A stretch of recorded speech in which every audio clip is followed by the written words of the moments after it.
Now, tonight at 10:30, the royal blunder that put Sophie and Edward in the tabloid spotlight. First and foremost, though, the truth about one of the monarchy's most colourful characters, the real Edward VII.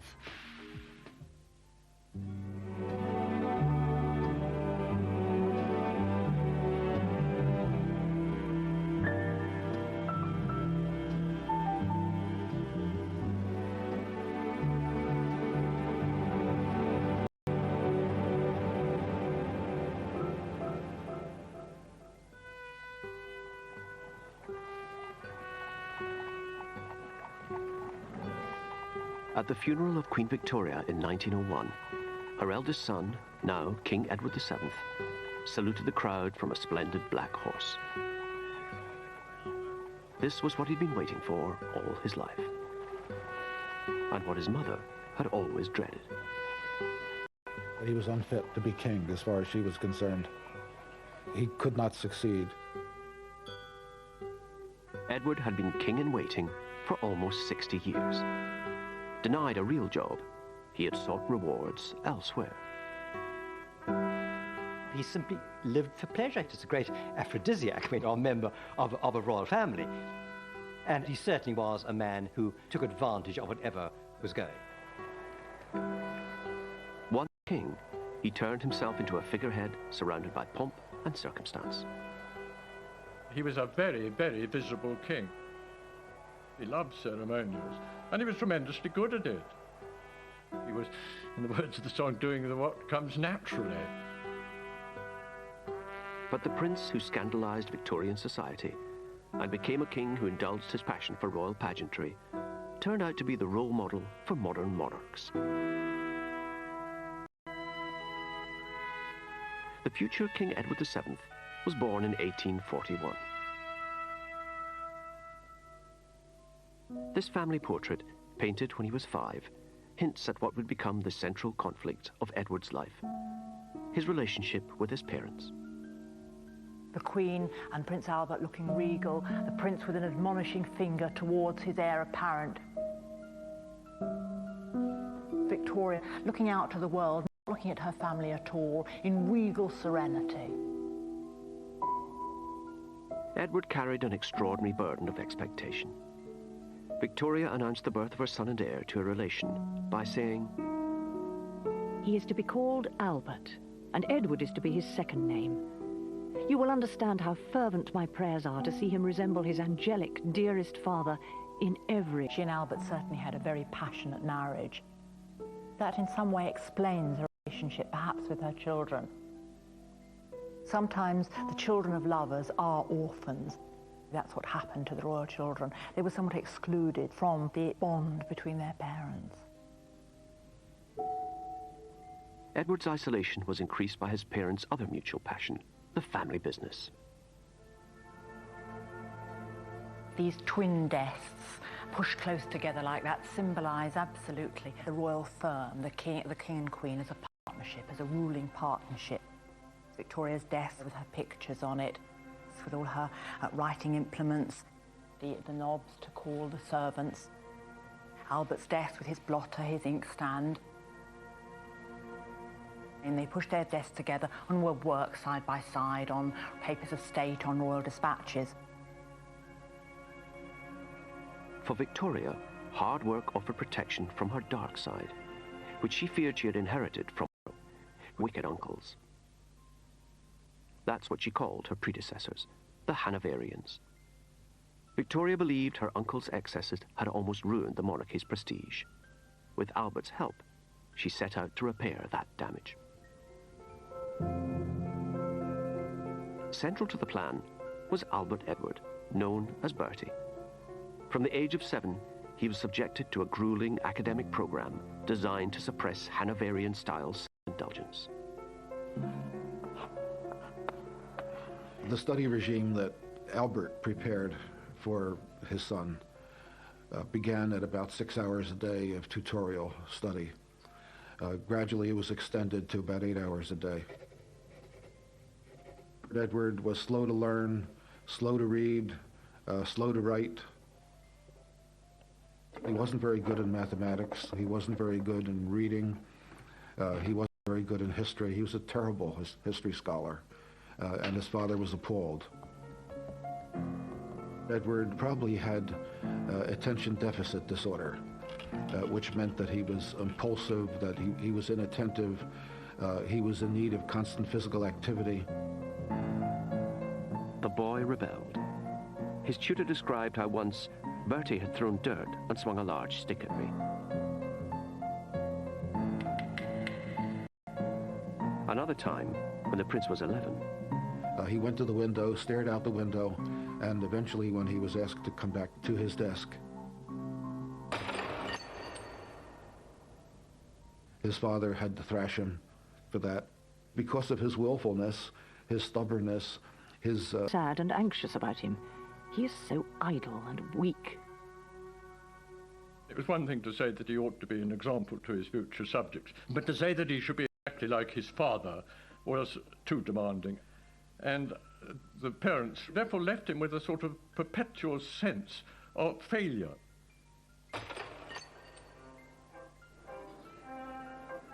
A rare break from this misery came in 1855. The 14-year-old Prince of Wales went with his parents on a state visit to the court of the Emperor and Empress of France. Now, they were exactly the kind of people that suited the temperament of the young Prince of Wales. It was unlike his own parents.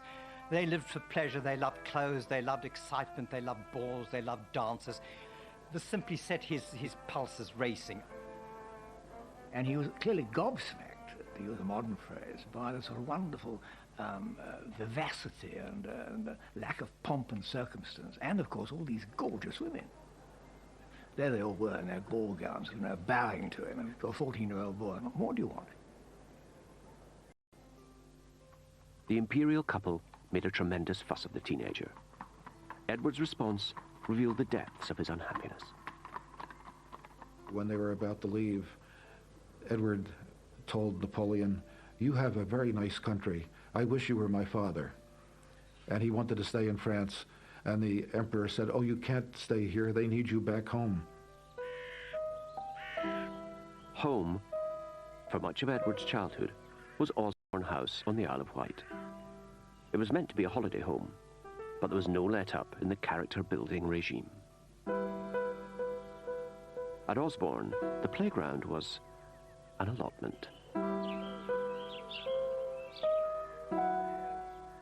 The idea of Victoria and Albert for the children with these gardens was to make them productive, was to make them work hard and systematically. It was a regulated childhood, and they grew vegetables, and vegetables were checked, and if they were of sufficiently high quality, they were actually sold to the house. So in a sense, make them part of the domestic economy and make them very responsible citizens from a very early age. His high-minded parents despaired of the teenage Edward. Looking ahead, Victoria fretted about what would happen when the young prince was old enough to do as he wanted. Bertie continues such an anxiety. I tremble at the thought of when he will be of age and we can't hold him. It is too awful a contemplation. In 1860, Edward's parents took a gamble. Hoping to confront him with the awesome... They made him stand in for the Queen on an historic 3-month tour of staunchly Republican America. He was just 18 when he became the first British royal to visit the United States. He was a very important person, literally a VIP, as we would use the term now. At almost every stop, there was a ball in his honor. He even went to the White House and was greeted by President Buchanan, and he learned how to handle this with grace. Edward lapped up the applause, on one occasion exclaiming in delight, "This for me, all for me." Nourished by the warm reception, a new Edward blossomed. His geniality shone through, and people talked about him constantly as the genial prince. The trip was a tremendous success. It was a success for British foreign policy. It was a triumph. Edward had learned that for a royal, smiling and being charming were just as useful as desk work, the last thing his parents wanted him to discover. Letters were written home by the minister who was with him and that sort of thing, saying what a splendid success he'd been. And Prince Albert simply refused to believe it. And he wrote him a rather disagreeable letter, saying that he mustn't allow his success to go to his head. The American tour was a great success. I mean, he was an absolute celebrity. All his best side was shown. I mean, his sociability, his diplomacy, all that came out. He really made a great success of it. He was a very young man when he went. But his parents didn't appreciate that. They didn't congratulate him on it. And it was another example, I think, of them wanting him to be something else, something that he never was and never would be.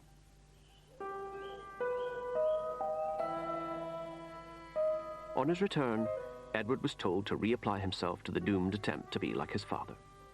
He was now to become an intellectual. In 1861, he went up to Cambridge University. But unlike other students, he didn't take lessons in college. Instead, he was installed here at Madingley Hall and closely watched by hand-picked guardians.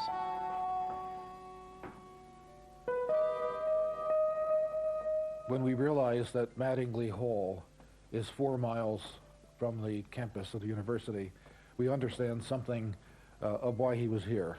The royal family did not want him with undergraduates. They didn't want him too close to the decadent gentlemen who were students at Cambridge. But Edward invited some fellow students to Madingley. Among them was Nathaniel Rothschild, who wrote, I have received an invitation to dine at the lodge on the 28th to meet the Prince of Wales. The Prince is kept very strict and cannot even ask anyone to Madingley. He is very fond of riddles and strong cigars. If he followed the bent of his own inclination, it strikes me he would take to gambling and certainly keep away from the law lectures he is obliged to go to now. Rothschild was perceptive. When the Prince found ways of giving his miners the slip, the real Edward emerged. The temper tantrums of his younger days were over. He was learning how to enjoy himself. With his friends, he spent most of his time at play. They went out hunting, they went to the races, they played cards late into the night. He was at his heart's desire when he was with students who filled the rooms with cigar smoke. At university, Edward learned little that his parents approved of. But he did develop a gargantuan appetite for sensual pleasure. He needed as much as he could get in of gratification, you know, whether it was food or smoking these huge cigars or the excitement that was generated by gambling. Whatever it was, it had to be now, it had to be fulfilling, and it had to make up for the empty space that was left behind from the sort of childhood that was not really a childhood at all. Cambridge would provide the backdrop to the greatest crisis of the Prince's life, all because of a practical joke by some of Edward's raucous new friends. They contrived to get a young lady of what I think is called easy virtue, called Nellie Clifton, to get into his bedroom one night and to stay the night with him. He was delighted by Nellie Clifton, and apparently everybody knew that Nellie was now a mistress of his. Albert found out and was appalled. I write to you with a heavy heart on a subject which has caused me the deepest pain. I having to address my son as one who has sunk into vice and debauchery. Victoria, don't forget, and of course her husband Albert too, were very anxious about her mad, dissolute uncles. Anything that suggested a sort of throwback to their dissolute ways appalled them. Edward, after all, was the heir to the throne, and he had to live a life which was exemplary as a sort of a monarch to be respected, not a monarch of license and carnival. Both parents overreacted, deeply concerned, and decided that he must pay a visit to the Prince of Wales at Cambridge. Albert was in no condition to make this journey. Albert at this point was a sick man. He was very likely dying of cancer. We know from the symptoms that he expressed in his diaries and in his letters that He knew that he had something inoperable and that he didn't have long to live.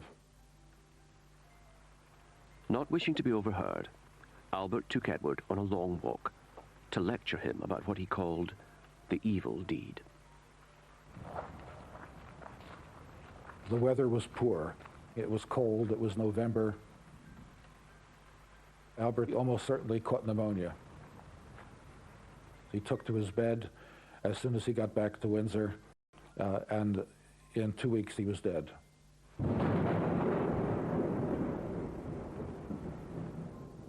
On the 23rd of December, 1861, Prince Albert was buried in the chapel at Windsor. Victoria was absolutely distraught with grief. She really felt that her life was over. She'd seen the monarchy very much by that time as a partnership. She'd not only lost an emotional partner, her helpmeet, but she'd also lost her sort of business partner, a working partner. And at that time, she didn't seem to take very much comfort in her children. The regretful prince wrote to a Cambridge friend about his late father, admitting, "I fear I have often given him pain by my conduct." By the time he wrote this letter, Edward had already dropped out of university. He knew that the most happy time of his life was over, that he would never be able to retrieve those years. He would have liked to have stayed longer, but he now felt that he had to take his father's place, to be the leading male member of the royal family. But Edward was in for a shock. The Queen attributed Albert's death, totally irrationally and unjustly, to the Prince of Wales. And she wrote a letter to her daughter Vicky after Prince Albert had died at the end of 1861. And she said in this letter, it was Bertie's fall, that's what she referred to the incident with Nellie Clifton as, Bertie's fall killed his father. And then she said, it's rather awful, that... Oh, that boy. I never can or shall look at him without a shudder. You've killed your father. A dreadful thing to tell a child, isn't it? And he carried the burden of patricide for the rest of his life.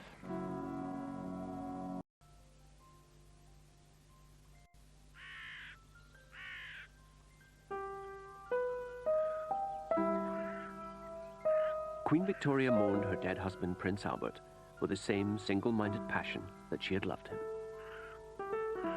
Here at Osborne, there's a painting of Albert, painted in fact in the year of his death, 1861. And if we cross to the other side of the fireplace, there is a marble bust of Albert, and over there's another portrait of Albert sitting looking relaxed. If there was an important matter of state or family matter which concerned her, she would actually go and consult with the bust of Albert. Albert, in a sense, presence was everywhere for Victoria.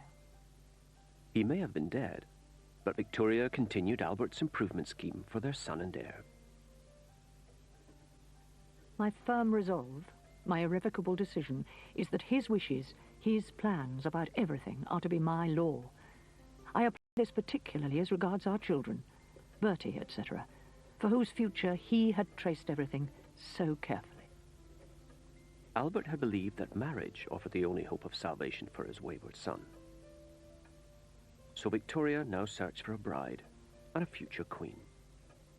The Act of Succession made it necessary that he have a Protestant bride, and the bride had to be within certain age range, and she also had to be attractive.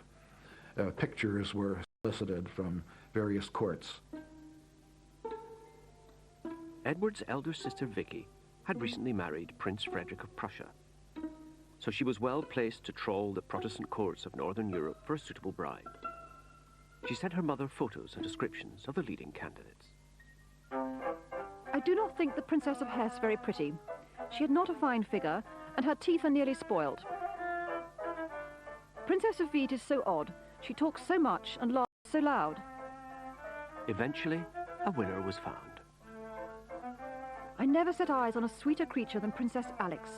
She is very healthy. This was Alexandra of Denmark. Alexandra was very young. She was 17 at most when they first targeted her, possibly even 16.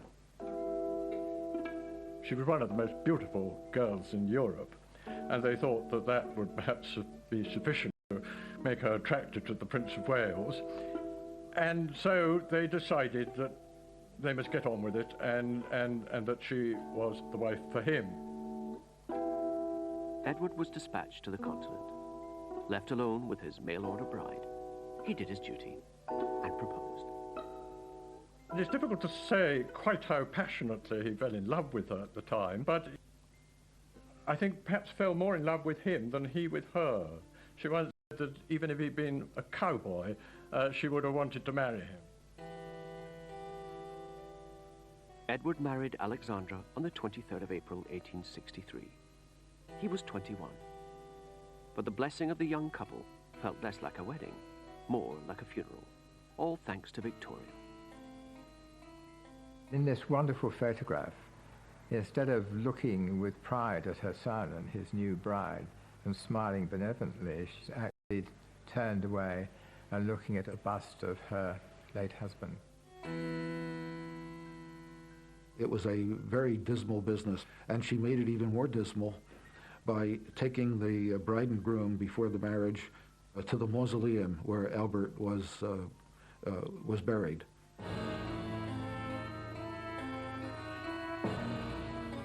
She's saying, this is the father that would have been there to bless you, and this is the father that is always there. This is the father to whom you have to live up.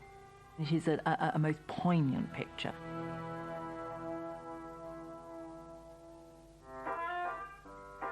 Marriage did have advantages for Edward, notably a home of his own.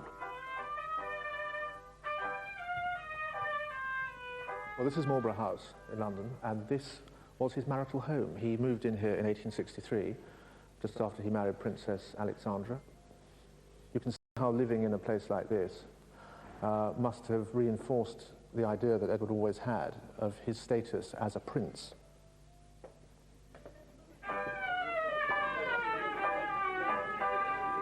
Independence liberated Edward's natural instincts, which his parents had tried so hard to suppress. He and Alexandra held parties every night, and few would refuse an invitation from the Prince of Wales. Soon, Edward and his smart friends were known as the Marlborough House set.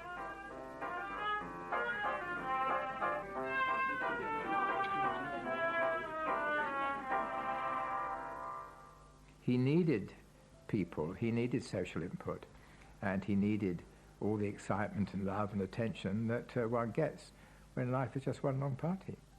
Victoria was not amused.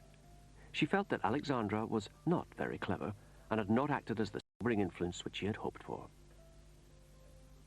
I fear Bertie and Alex will be nothing but two puppets running about for show all day and night. It is regretted by everyone.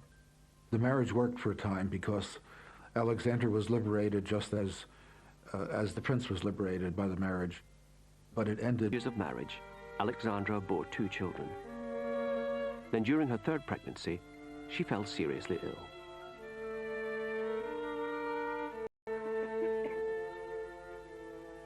The prince claimed loyally that he was going to stay by her.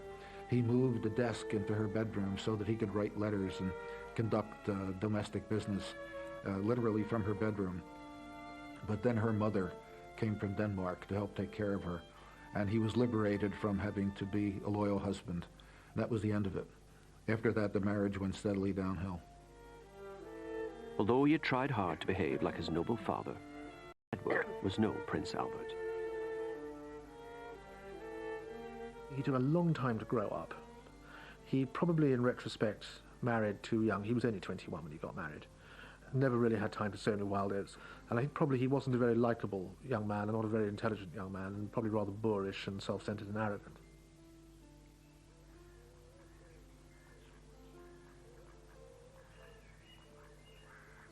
Walton Hall in Warwickshire, for centuries the seat of the Mordaunt family.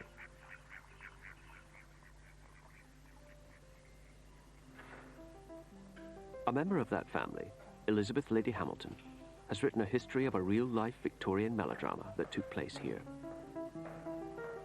It involved Edward and the owners of the house, Sir Charles Mordaunt and his wife Harriet. Sir Charles was a country gentleman, and he was not in the smart set at all, whereas his wife was. She married Sir Charles for his house rather than for himself. That was my impression. And she had become friendly with the Prince of Wales. Sir Charles was warned that the Prince of Wales had a little eye for his wife, and he was absolutely determined that the Prince wouldn't be invited to come here. But in the summer of 1868, Sir Charles went on a fishing holiday to Norway, and Edward raced up to Walton Hall. He had invited himself to view some grey ponies that Harriet had bought from the royal stables. There she was, wheeling around, looking very pretty, I'm sure.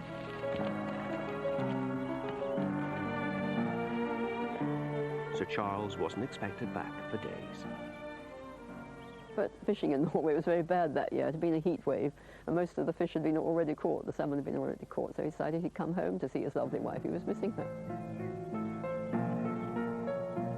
Sir Charles was outraged. The prince beat a retreat, leaving the irate husband to vent his anger. Afterwards, he gave orders for the ponies to be brought out. And Lady Mordaunt was brought down onto the...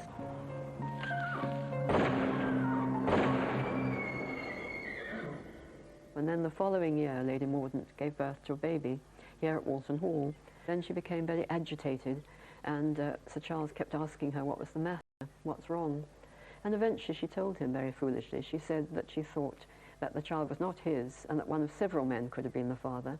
And among those she mentioned was the Prince of Wales himself. Sir Charles Mordaunt wanted a divorce. Edward now faced public disgrace as an adulterer.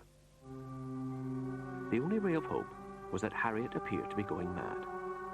This made her confession of adultery suspect, and under Victorian law, an insane person could not be divorced. But Sir Charles was stubborn. He intended to prove in court his wife was sane. The trial would hinge on Harriet's confession of adultery.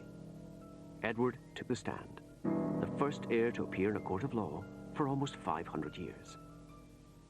He came into the witness box and was asked flatly whether he had or had not committed an act of impropriety with Lady Mordaunt, to which he replied, no, he did not, had not.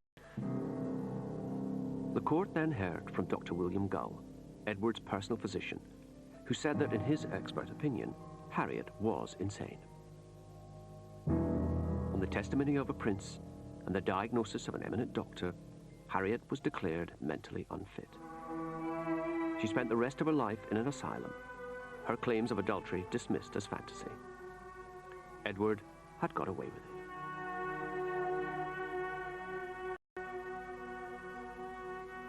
He has the opportunity, because of his very specially elevated status, to be above the normal sins that ordinary people get stuck with. And he learned it, and he learned that it was useful to him to have that status. By the time he turned 30, Edward's relationship with Princess Alexandra was a marriage in name only. And for the rest of his life, he would enjoy a string of exotic affairs.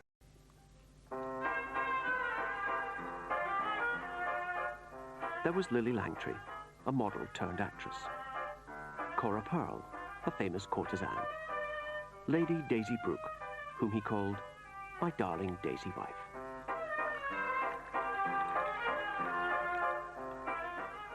Any Prince of Wales, he can simply, the opportunities are absolutely endless.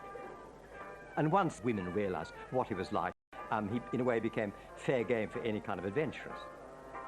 At house parties, he would sleep with a woman for one night. He might go to Paris, sleep with a woman there. In Paris, there was a can-can dancer at the Moulin Rouge. Well, frankly, he went to brothels when he was in Paris. This was one of the great attractions of Paris for him. With the best will in the world, he really couldn't stop himself. Victoria and Albert had set to create the perfect prince. Instead, they had produced Edward the Caresser.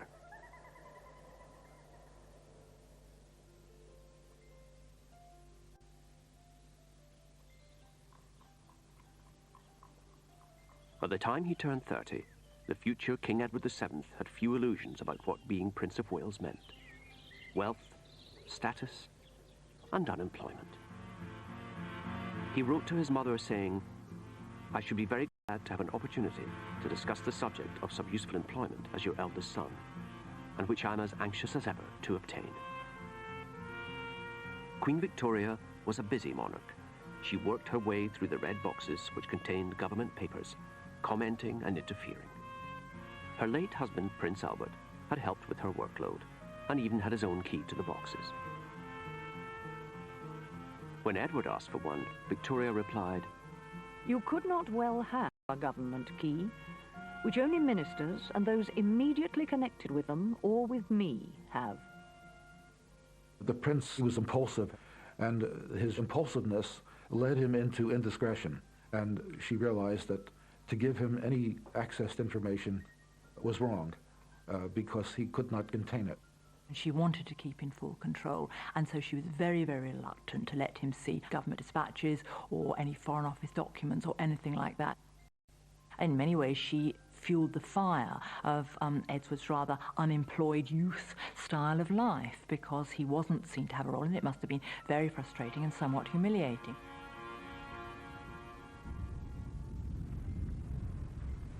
Dismissed as worthless and irresponsible, Edward sought distraction in the social whirl. And as Prince of Wales, there were plenty of people willing to amuse him.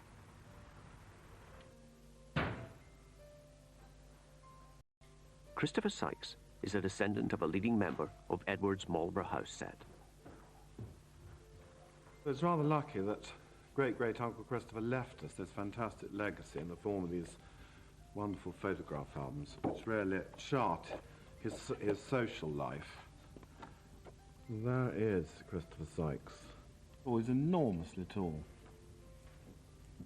That's the Prince of Wales, looking very young, with a jaunty bowler hat. I mean, the Prince Edward was a pleasure seeker. His social life, it was sort of endless round. At Goodwood House here, this would have been for the races. This is a shooting party at Eastwell,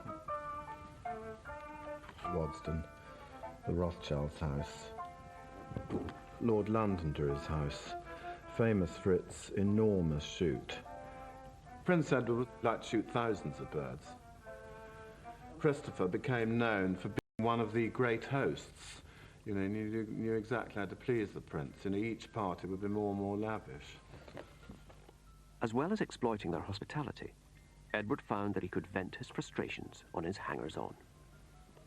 At some dinner party at Marlborough House, the prince poured a glass of brandy over Christopher, and Christopher just sat there with the brandy trickling down his face, and then sort of very slowly turned to the prince and just bowed his head and said, "As your Royal Highness pleases."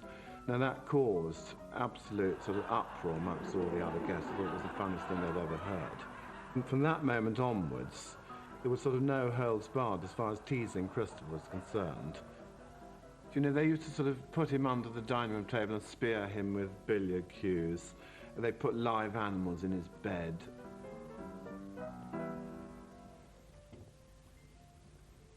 Well, he was a bit of a bully, Edward. He enjoyed having the power over people. Christopher Sykes' friendship with the prince ended up costing him more than his self-respect. No, he went bankrupt, unfortunately. You know, he just blew every penny he had. He died sort of penniless. It's rather sad, really. Poor Bertie gives much cause for remarks of no good-natured kind. He is more and more careless. No one looks up to him. Victoria feared that Edward's lifestyle was damaging the image of the monarchy, but her own behavior wasn't helping either. There was a lot of Republican agitation, the idea that the Queen was invisible, having continued her mourning. The government was paying a lot of money to maintain a monarchy, and she was not there. She would not open Parliament. She would not appear in public in almost any way. Edward, meanwhile, was more and more rumored to be involved in what amounted to problems. The popularity of the monarchy was sinking until fate and bad drains intervened. Bertie, in December of 1870, caught typhoid. And this really was a turning point. The Queen rushed to Sandringham, where he was. She took complete charge of the household. She was a killer. The plight of the royal family touched a nerve. The invisible queen and her playboy heir became just a terrified mother and her dying son. Edward's timing was perfect. His illness reached its climax on the same day of the year his father had died. On the morning of December the 14th, he suddenly opened his eyes, saw the Queen, and said, "How very kind it is of you to come and see me." 2 months later, Edward, still weak from his illness, went to St. Paul's Cathedral to publicly give thanks for his recovery. Thousands came to watch and cheer. Totally by accident, the Prince of Wales had pulled up British republicanism by its feeble roots. The result was a feeling of great relief around the country that the succession had been saved, that Edward was going to survive and become king.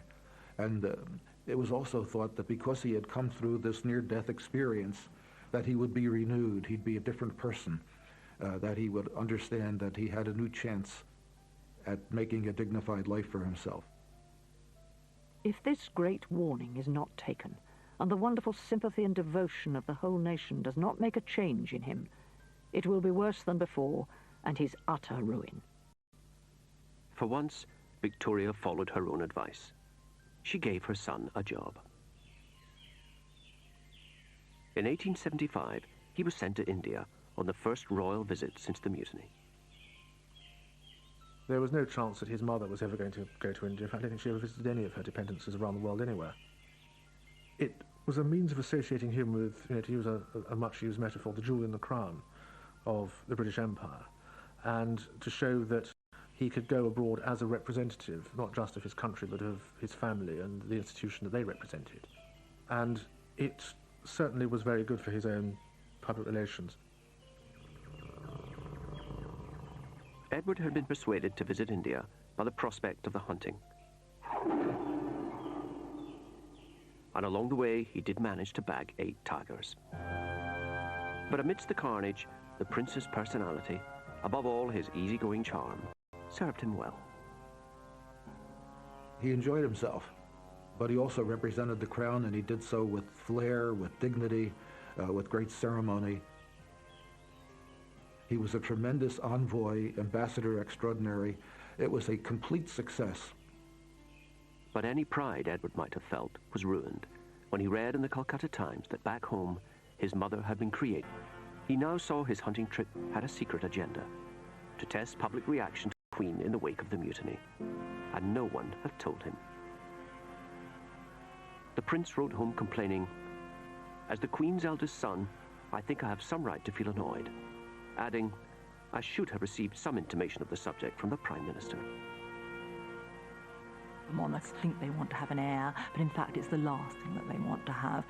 In a way, she was sort of trying to train him for monarchy, but of course she kept him in this perpetually infantilized state.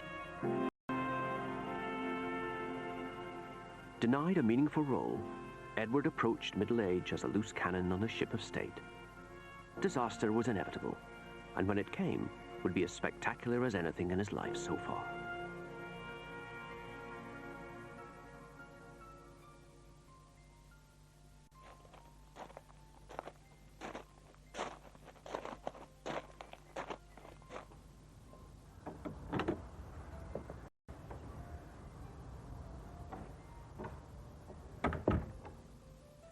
This is Tranby Croft. It was, I suppose, the stately home of a family called Wilson, who made a lot of money in shipbuilding. The disparaging term, I suppose, was nouveau riche. And Mrs. Wilson wanted to get into society. And the way to get into society was, indeed, to become a friend of the Prince of Wales. Edward came to stay at Tranby Croft in September 1890, during the Doncaster races. And it was here that his playboy lifestyle reached its climax, triggered by the scandalous behavior of one of Edward's favorite cronies, William Gordon Cumming. This is the room where the famous scandal took place. Having had a lovely day at the races, having had a splendid meal and everything else, the Prince of Wales turned round and said, "And now we will play cards." And the cards he wanted above all else, because he was addicted to it, was this illegal one of baccarat.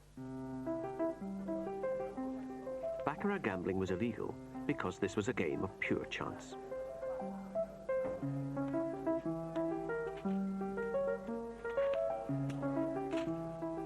Edward's easygoing set flouted the law. Far more important to them were unwritten rules governing conduct at the card table. And at Tranby Croft, one of these rules was broken. The son of the household, young Mr. Wilson, thought he saw Gordon Cumming cheating,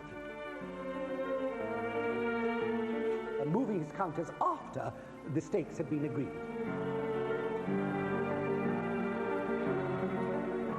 And gradually... For cheats was exposure. But they couldn't expose Gordon Cumming without revealing that the heir to the throne had sat in on an illegal card game. So Edward told his friends to deal with the cheat as quietly as possible. So they then decided on a disastrous plan, which was to persuade William Gordon Cumming to sign a document undertaking never to play cards again. And if he did that, then they wouldn't tell anybody and nobody would be prosecuted. Although Gordon Cumming denied he had cheated, he signed, saying that he was doing so to protect the prince from public scandal.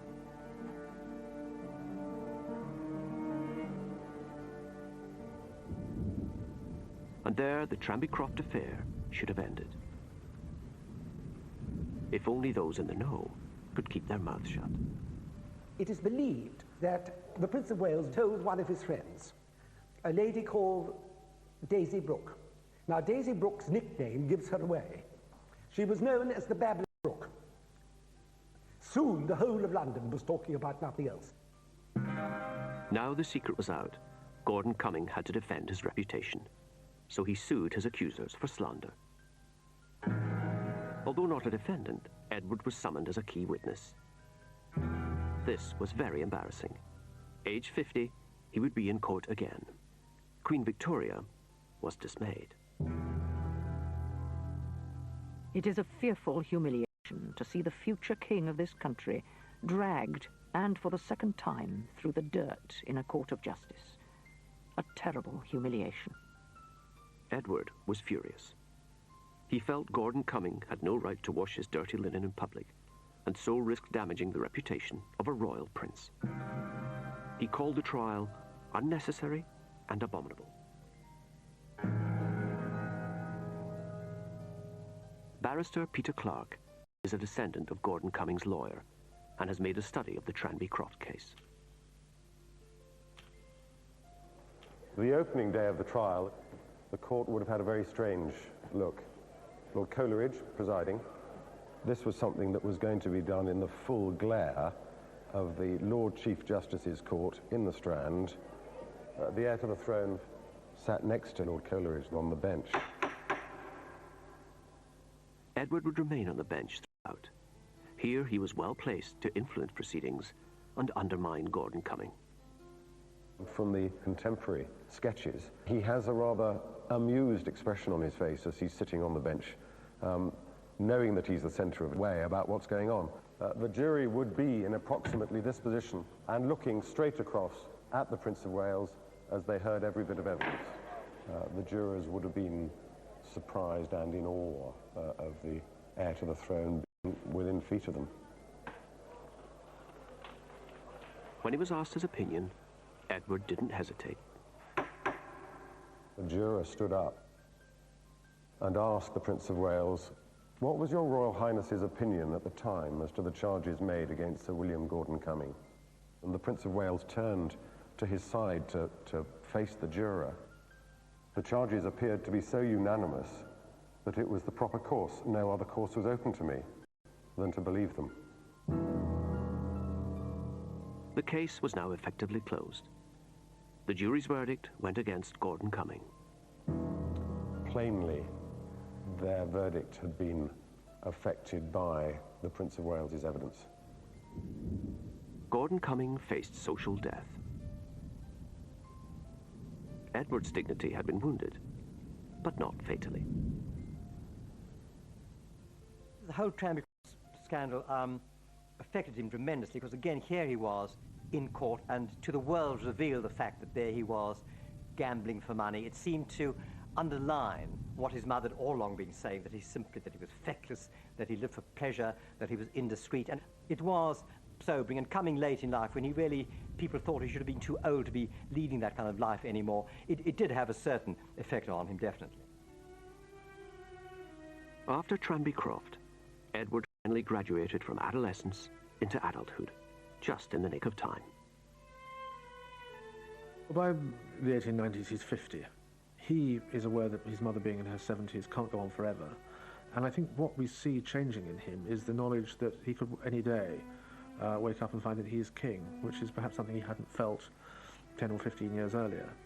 And I think to an extent he kept slightly more careful company after that. A sign of Edward's maturity was his new mistress, a society lady, Alice Keppel. Like her direct descendant, Camilla Parker Bowles, Alice would become the long-term companion of the Prince of Wales. She was, like all his mistresses, very beautiful woman, a very well-dressed woman, the kind of voluptuous sort of woman that he liked. The relationship is different from the early women. She was nobody's fool, Alice Keppel, and she knew how to handle him. She knew how to handle his very, very short temper. As he got older, so he became more short-tempered, more gruff, and she served as a kind of liaison between him and... Alice's astuteness was essential to the older Edward, because he had finally become a player on the political stage. His mother still kept him in the dark, so he had sought illumination from other sources. Marlborough House was the pinnacle of British society in the late 19th century. Anybody who got an invitation to come to dinner here had arrived. And whenever his smart friends came here, they would be talking about politics, because that's what they did for a living. This is where he would ply them with a drink, take them to dinner, and find out what was going on in the world. And where he would acquire what he thought was the level of knowledge and understanding of current affairs that someone in his position ought to have. It became a sort of fetish for him. It became a way of getting his own back on his mother. If you're going to stop me doing this officially, I'm going to do it unofficially. And because of my popularity in society and my magnetism over these people, they will come to me and they will tell me these things, whether you like it or not. Edward's informal intelligence network spread far and wide throughout Europe, which he frequently visited. The Europe that he grew up in, as Prince of Wales, was run by about 400 or 500 families. They were the chancellors, they were the foreign ministers, they were the ambassadors, they were the generals, they were the chiefs of staff, they were even the archbishops in all these continental countries. And if you were at the top of that pyramid, you'd function not through papers and archives, but through this unique nexus of links which he had as the leader of European society. Edward became known as the Uncle of Europe, and a frequent topic of conversation at his dinner table was the aggressive behavior of one of his nephews, the German Emperor Kaiser Wilhelm. The Kaiser was always banging on about being emperor. There was all this bombast, all this show of total unpredictability. He did perfectly calm and peaceful for a month or two at a time, and then suddenly something would get hold of him, and he'd make some great undramatic, bombastic, arrogant speech, which would set the whole of Europe twittering. They'd say, good God, what's Germany going to do now? Although 18 years his junior, the Kaiser had what his uncle didn't have: power.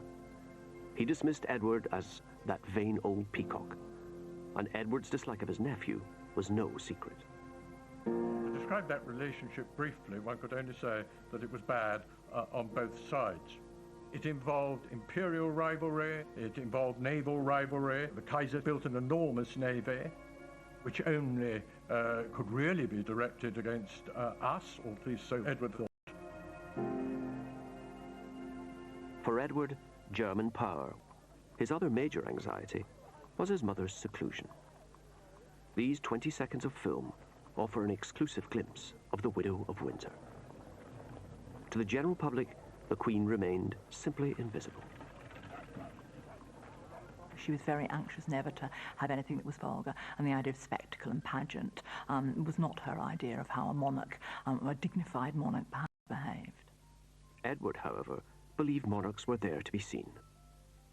Wanting himself to inherit a throne that is popular, he sees that he's going to have to spend his years as Prince of Wales doing things that will maintain its popularity. So if it means he has to go and open a few hospitals or cut a few ribbons at exhibitions, he'll do it, because, again, he's very conscious of the good public relations of having that role. And it's because of the attitude his father and mother had taken towards him as a very young man. He always has this notion that there's something to prove. And one way that he can improve his own self-esteem is to be out in public and to be performing functions, however straightforward, trivial or ceremonial, but to do them well and to be popular. By the 1890s, Edward was making almost 50 major public appearances a year. He lent his support to thousands of hospitals and charities. While Edward added royal glamour to good works, in return, some much-needed civic virtue rubbed off on him. Even his mother noticed how popular this made him.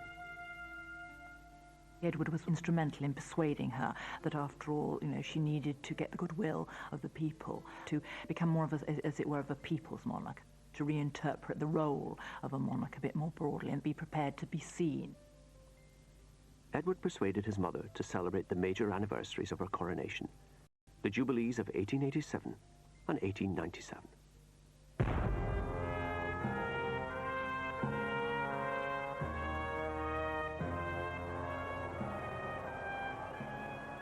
The impresario of the Jubilees was Edward. He relished this chance to indulge his passion for dressing up and showing off.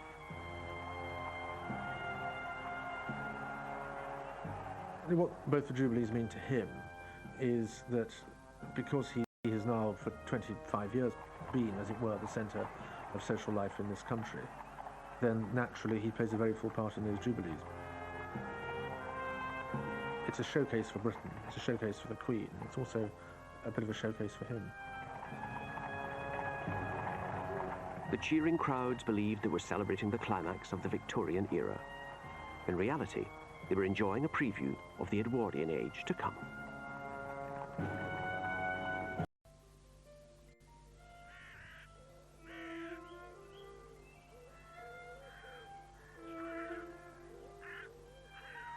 In late January 1901, an important message left Osborne House on the Isle of Wight. It bore the news Prince Edward had waited for all his adult life. The message was from Sir James Reed, Queen Victoria's doctor. His diary records what he said.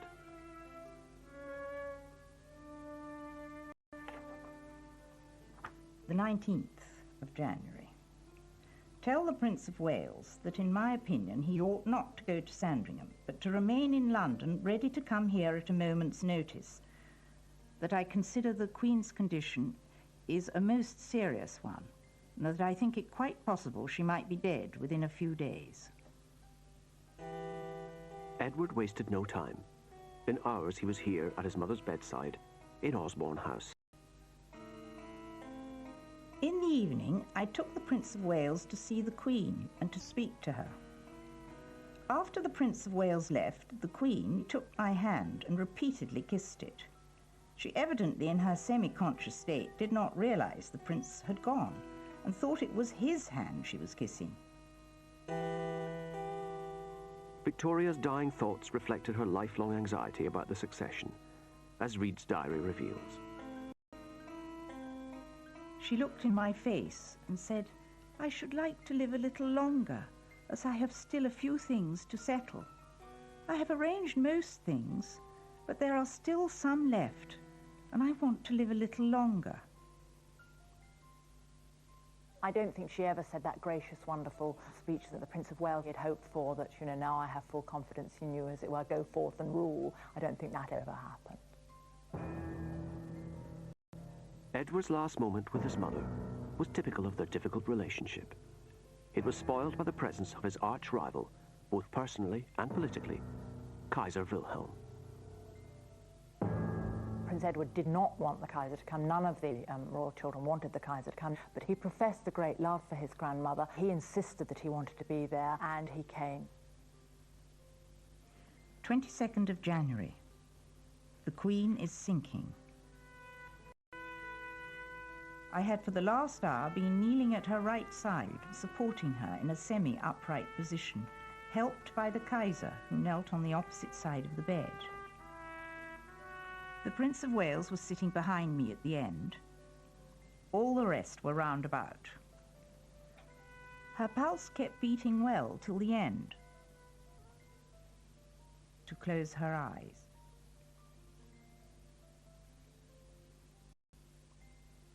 It was a relief in many ways to rid himself of that oppressive burden that was his relationship with his mother, and to take on another burden, that of the crown. That was something I think he found probably easier to cope with. Edward left the Isle of Wight as soon as possible, and one of his first acts as king was to donate Osborne, his hated childhood home, to the nation. When Edward was going back to the mainland, he noticed one of the boats was flying the royal standard at half-mast, and he asked why this was, and he said, of course, the Queen was dead, and he said, but the King lives. That bespeaks a certain confidence and a certain moving forward. The moment his mother had died, he was king, and of course he implemented changes at court very, very quickly. King Edward VII couldn't get aboard the state coach fast enough. Less than a month after his mother's death, he opened Parliament with a blast of pomp and ceremony. He would read the King's speech from his throne, dressed in full regalia, which hadn't been done for 50 years. The revival of ritual suited the status of a 20th century king. When the monarchy lost more and more of its real authority, the only way to change the monarchy in some substantive fashion so that it had a reason to exist was to make it more of a symbolic monarchy, and to make that symbolic monarchy apparent in the eyes of the people. When not surrounded by ancient ceremony, Edward looked equally at home in the modern world.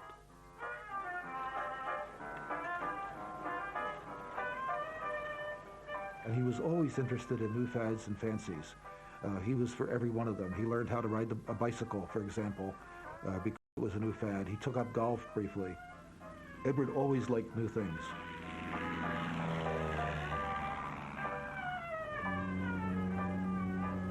He embraced a lot of modern inventions, things like the motor car. He lost no time getting a motor car. He loved telephones. He loved electric lights. He didn't in any way live in the past. He welcomed anything that was modern and up to date, and was, in a way, a kind of forward-looking king.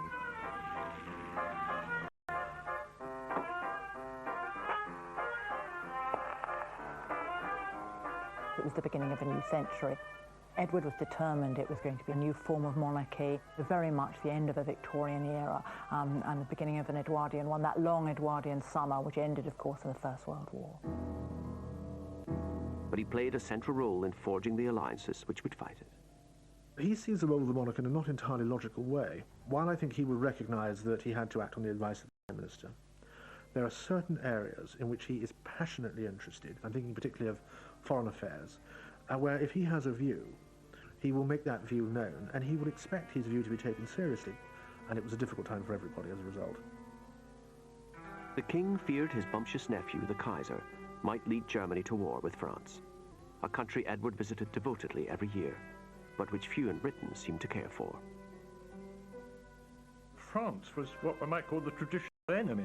We fought the French in the 18th century, we fought the French in the Revolutionary Wars, we fought Napoleon. There was a long, long tradition of enmity. The Prime Minister, Arthur Balfour's solution was to sit on the fence and let these two titans slug it out, a policy called splendid isolation. The king hadn't been sympathetic to splendid isolation. He had this great love of France. He didn't like his nephew, the Kaiser. He saw the French as a natural ally against a ruler that he, and a country and a culture that he regarded as deeply antipathetic. So Edward set out to redraw the political landscape. The uncle of Europe would show Britain and France that they could be allies. For help, he turned to a Portuguese diplomat, the Marquis de Soberao. He was nicknamed the Blue Monkey. He was really the darling of Edwardian society. Everybody knew him, very good looking in a sort of rather tough way, but immense charm.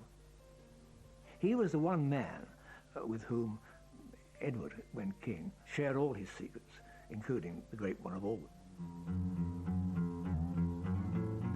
March the 1st, 1903, he gets his friend Sovereign, comes to Buckingham Palace. And the king said to Sovereign, look, I have to make, release time, the moment's come, to make a highly important political visit to the French president. But then he goes on to say, nobody here knows a thing about it. I haven't told the Prime Minister, I haven't told the Foreign Secretary, I haven't told my wife. This is between you and I for the time being. Now, you simply drive a coach and horses through the British Constitution by planning a highly important political trip without telling a Prime Minister, a Foreign Minister, or anybody else. Just your chums, the Portuguese, the Marquis de Soveral. Soveral arranged for Edward to be invited on an official visit to Portugal. But the Foreign Office, the Prime Minister at the time, had no interest in doing this. And, you know, they may well have been right not to do so because of the dangers of provoking the Germans, who were rearming at this stage and who were already talking about fears of encirclement. It was an incredibly delicate situation. The government was discouraging. It warned of the hostile reception the king could expect in France and urged him to keep his visit low-key and informal.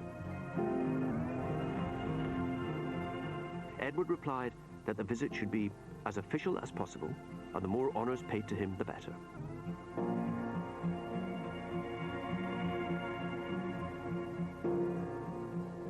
The stakes were high, the risks enormous.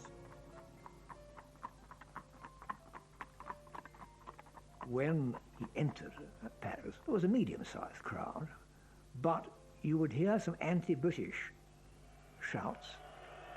Edward turned on the charm. This was, after all, his home away from home. He made a visit to the town hall.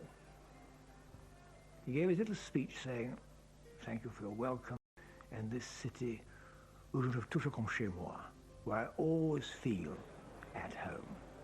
And this phrase went round Paris like a streak of fire. Everybody's muttering, "Good heaven, chez moi, chez moi, chez moi." This is what the king said. With this wonderful charm he had, he wooed the crowds and won them over. 48 hours later, when he left, all you heard was "Vive le roi," "Vive l'Angleterre." And by the end of the time, they were saying "Vive notre roi," as if he were King of France.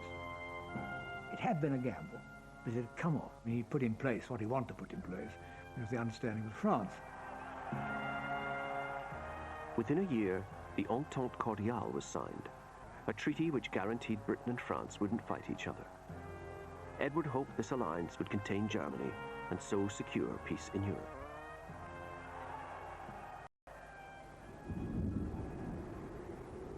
But a decade later, the Entente would develop into a full-blown military alliance.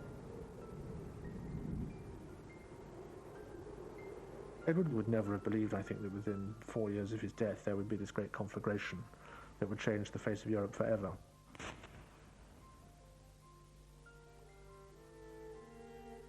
Edward's impact on domestic politics was minimal. By the time he came to the throne, the country was run by politicians. From 1905, the government was liberal and intent on radical social change. He knew that if Parliament were better off trying to do it, and he had a very realistic view of what a monarch could achieve. Luckily, Edward's modest talents and appetite for company, which had so worried his mother, now suited him perfectly for the only role that was left. In his short reign of 9 years, he pioneered the style of a modern monarch, a dignified figurehead, with a popular touch. Edward VII was the most visible monarch that there had been. He was seen everywhere on the racecourses, Henley, Cowes. He genuinely enjoyed doing it. Almost one of the most important aspects of his life was as a great showman, as dressing well, as being the king, as being somebody really important. somebody very stylish. I think he loved every minute of it. It's all very easy to paint him as a man who was interested in shooting, in sleeping with actresses who were not his wife, and in playing baccarat. And, you know, you can make that caricature of him as a pretty useless, idle man who, for a few years, happened to be King of England at a time when actually it was politicians who were running it. But I think there was much more to him than that. When, after years of waiting, he got his chance to be king, he did it very well. By 1910, Edward's appetites had caught up with him. Aged 69, his health had collapsed. As Dr. Reed's diary recorded, At 10, saw the king. His Majesty seemed to me worse. Went away and came back at 12. Saw the king repeatedly. At 5, the Queen arrived from the continent. but even at the end, Edward dodged the respectability he'd spent a lifetime evading. Queen Alexandra wasn't the only woman at the king's bedside. His mistress, Alice Keppel, insisted on being admitted to say her last goodbye.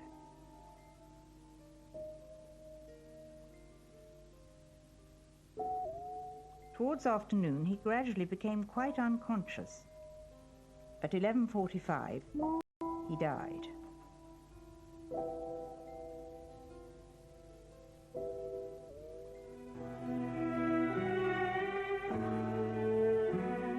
Find out more about Edward VII on the Real Lives website at channel4.com/plus. Well, next on 4, look at how the modern monarchy has weathered that recent media storm. A right royal blunder, the Sophie and Edward story, is in a moment.